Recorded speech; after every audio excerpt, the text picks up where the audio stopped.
There is a difference between a person who wants something and a person who manifests something.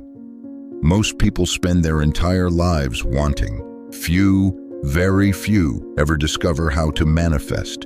And the difference between these two groups is not luck. It's not genetics. It's not the circumstances they were born into. The difference is one single thing. And Neville Goddard spent decades trying to tell you what that thing is. But most people couldn't hear it, because what he taught was too terrifying to be true. The mistake almost everyone makes: when people decide they want to change their lives, the first thing they do is act. They send applications, they go to the gym, they save money, they wake up early, they read books, and there's nothing wrong with any of that.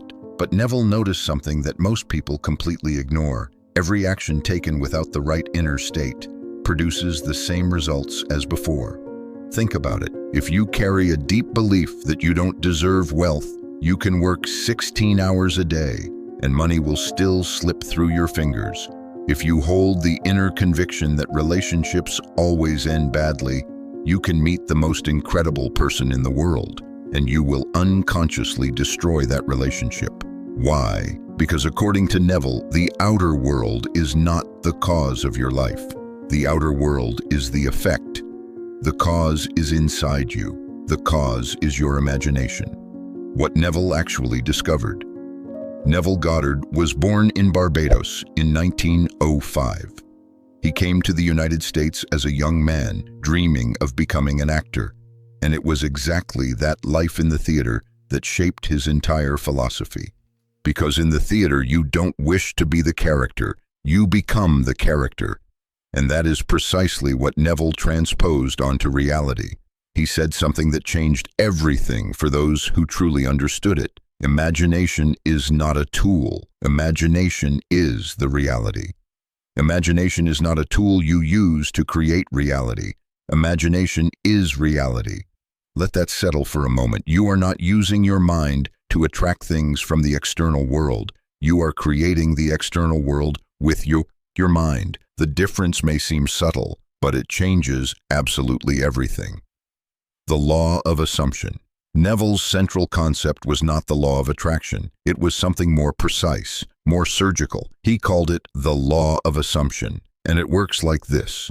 What you assume to be true about yourself and about the world becomes your lived experience. Not what you desire, not what you ask for, not what you visualize for 5 minutes and then forget. What you assume, what is so deeply embedded in your consciousness that you no longer question it. Neville said, "You are already that which you want to be, and your refusal to believe it is the only reason you do not see it.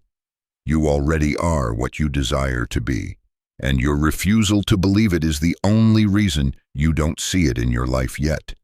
This is radically different from everything you've been taught. School taught you to work to earn.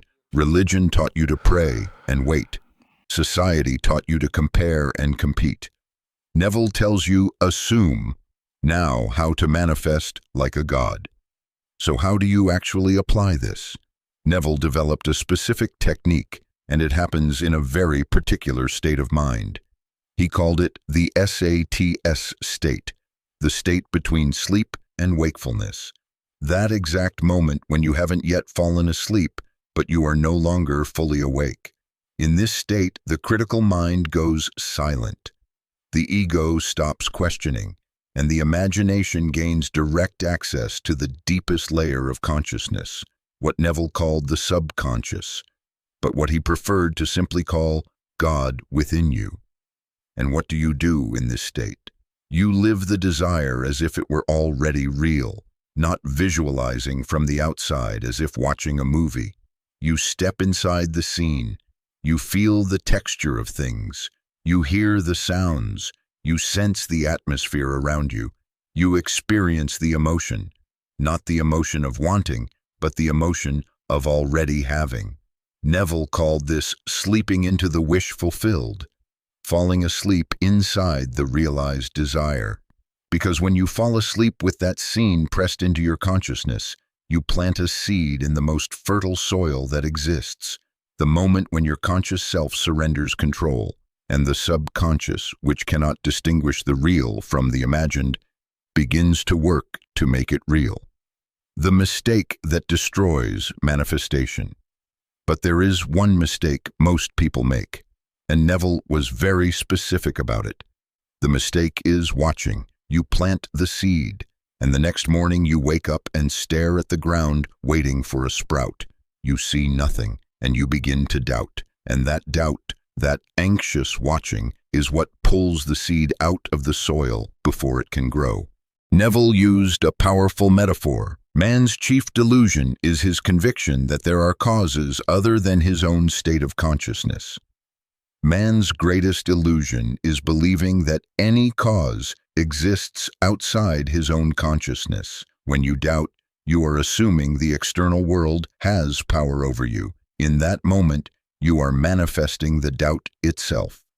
And the law is impartial. It does not judge what you imagine. It simply obeys.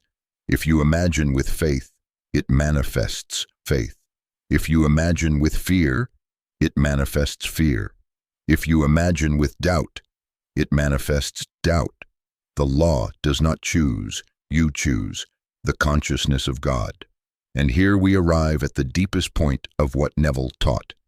The point most people are not ready to accept. Neville was not simply teaching a manifestation technique. He was revealing a truth about the nature of reality itself. He said, God and I are one, not as religious metaphor, not as poetry, as a literal statement about the structure of existence. You are the consciousness that creates reality. You are not inside the universe observing it. The universe is inside you, being generated by your consciousness at every moment. This is what it means to manifest like a god, not having supernatural powers, not bending reality through willpower. It is recognizing that you already are the source, that there was never any separation between you and what you desire, that the distance between you and your goal exists only in your imagination, and therefore can only be destroyed in your imagination. The 3 practical steps. So let's summarize in 3 steps what Neville taught. First, define the end state, not the process, not the path. The end state, not I want to get a better job. The end state is you already have the job. How do you feel? What are people saying to you? Second, enter SAS and live the scene. At night, in the moment between the sleep and wakefulness, build a short scene, 10 to 30 seconds. That implies your desire has already been fulfilled. A conversation, an embrace, a glance in the mirror, something simple but charged with the emotion of the already realized. Repeat that scene until you fall asleep inside it. Third, abandon the watch.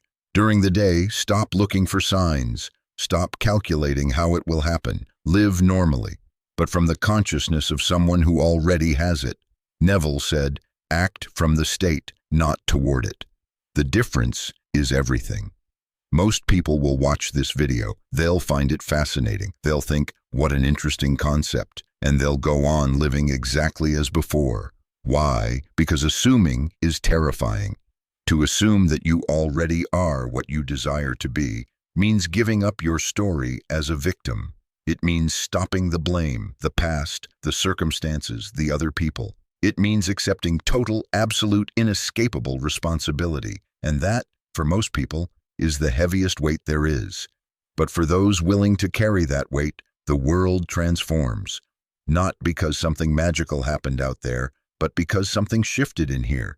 And when you shift in here, the out there has no choice. It obeys. It always has. Neville didn't invent this law. He was simply honest enough to tell you it exists, and courageous enough to tell you that you are the lawmaker. The question now is simple. What are you going to assume starting today?